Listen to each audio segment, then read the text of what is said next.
we acquired this old gray cabinet years ago, and there was some kind of a top that went on it, but I don't remember a top. And I noticed, if you look close, that it's been painted multiple times. It was blue and kind of a gray and a brown and a light brown. So it's seen a lot of service. The back looked like there was some water damage, but that all can be fixed. So on the bottom, I sealed all of the cracks where the wood had shrunk, and you can see that I used some Luan plywood to cover up the back so that it looked a little better.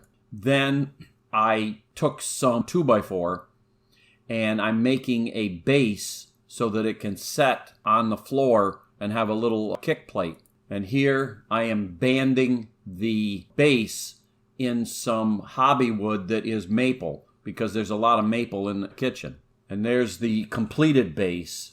Now the doors, if you notice that tongue and groove wood, it had dried out and shrunk over the decades, and it was pulling apart. Some places it was tongue was almost completely out of the groove. So something was going to have to be done about that. So what I did was I removed some of the screws in the support boards, and I used clamps to squeeze it together so that I could then go ahead and run the screws back into new holes. So now the doors were more solid.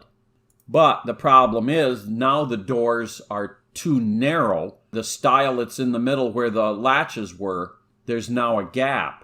So the only way to fix that is to remove the nails and remove that stile, and then fit a wider stile in to take up that difference that the narrow doors created. Then I went to Home Depot and I got some of their edge glued pine, and then I banded it to, this is going to be the top.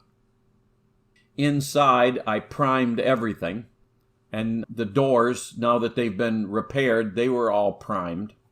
And then the inside we painted it the yellow that we've got in all the other cabinets in the kitchen. Here I'm reinstalling the original latches on the doors. And there's the finished product after many hours of work. It's got the original hinges and original latches so that it does look period. The top was finished with Old Masters Natural and high gloss poly, and it looks pretty good. And then we put it under our picture window with our Christmas cactus. You can see that this was done about Christmas time because the cactus is beginning to flower. And we put a bunch of kitchenware that we don't use that often, but we wanted it available. So that was one of the main reasons that we did this work on the cabinet and kind of turned it into a sideboard.